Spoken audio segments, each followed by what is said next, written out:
Everyone, welcome to తిందాం రా.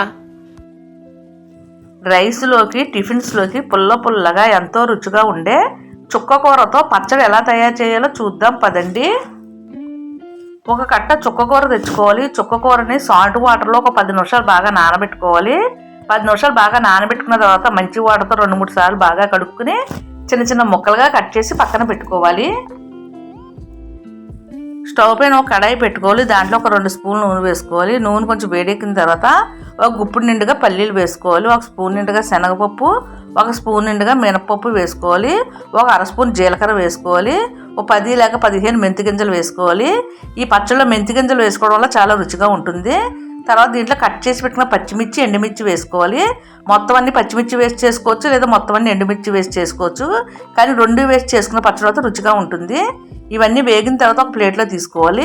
మరలా అదే కడాయిలో కొంచెం నూనె ఉంటుంది కదా, ఆ నూనెలోనే మనం కట్ చేసి పెట్టుకున్న చుక్కకూరను వేసుకోవాలి. చుక్కకూర వేయించుకుంటున్నప్పుడు కొంచెం చింతపండు కూడా వేసి వేయించుకోవాలి. చుక్కకూరలో వాటర్ ఏం వేయనవసరం లేదండి. చుక్కకూరలో ఉన్న వాటర్ అంతా వచ్చి ముక్కలన్నీ బాగా మగ్గిపోతాయండి. ముక్కలన్నీ ఇలా బాగా మగ్గిన తర్వాత గరిటెతో మెత్తగా చేసుకోవాలండి. మనం వేయించి పెట్టుకున్న పల్లీలు మిక్సీ జార్లో వేసుకోవాలి. బాగా చల్లారిన తర్వాత చుక్కకూరలో వేయించుకున్న చింతపండుని ఈ పల్లీల్లో వేసి, ఈ పల్లీలు మరీ మెత్తగా కాకుండా కొంచెం బరకగా మిక్సీ పట్టుకోవాలండి. మిక్సీ పట్టుకున్నప్పుడు కొన్ని వెల్లుల్లి రబ్బలు, అలానే కొంచెం ఉప్పు కూడా వేసి ఇలా బరకగా మిక్సీ పట్టుకోవాలి. పల్లీలు అవి బరకగా మిక్సీ పట్టుకోవడం వలన చాలా టేస్టీగా ఉంటుంది. చుక్కకూరని మిక్సీ పట్టకూడదండి. మన గరిటతో ఇలా మెదుపుకున్నాం కదా, దాంట్లోనే మనం మిక్సీ పట్టుకున్న పల్లీల పొడి వేసి బాగా కలుపుకోవాలి. పల్లీల పొడి చుక్కకూర బాగా కలిసేలాగా కలుపుకోవాలి. ఈ చుక్కకూర పులుపుగా ఉంటుంది కాబట్టి పుల్లగా చాలా రుచిగా ఉంటుందండి. తర్వాత మనం కట్ చేసి పెట్టిన ఉల్లిపాయ ముక్కలు వేసుకోవడం వల్ల ఉల్లిపాయ ముక్కలు ఈ పచ్చళ్ళలో బాగా నాని పుల్లగా చాలా బాగుంటుందండి. గోంగూర పచ్చడి టేస్ట్లో ఉంటుందండి. ఈ చుక్కకూర పచ్చడి రైస్లోకి టిఫిన్స్లోకి అయితే చాలా బాగుంటుందండి. సాల్ట్ సరిపోయిందో లేదో ఒకసారి చెక్ చేసుకోండి. సాల్ట్ సరిపోతే కనుక మరి కొంచెం సాల్ట్ని పచ్చడిలో వేసి బాగా కలుపుకోవాలి.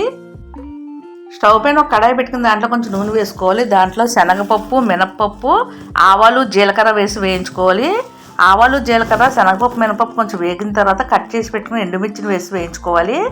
ఎండుమిర్చి కొంచెం వేగిన తర్వాత కొంచెం కరివేపాకును కూడా వేసి వేయించుకోవాలి. ఈ పోపు సామాన్లన్నీ మాడిపోకుండా చక్కగా వేయించుకోవాలండి. ఇలా వేగిన తర్వాత దీంట్లో కొంచెం పసుపు వేసుకోవాలి, అలాగే కొంచెం ఇంగు వేసుకోవాలి. తర్వాత ఈ పోపును పచ్చళ్ళలో వేసి కలుపుకోవాలండి. తర్వాత సర్వింగ్ బౌల్ వేసి సర్వ్ చేసుకోవాలండి. పుల్లగా ఎంతో రుచిగా ఉండే చుక్కకూర పచ్చడి చూశారు కదా, మీరు కూడా ఒకసారి తప్పనిసరిగా ట్రై చేయండి. ట్రై చేసి ఎలా వచ్చిందో మీ కామెంట్స్ పంపండి. లైక్ చేయడం మటుకు మర్చిపోకండి. Thank you.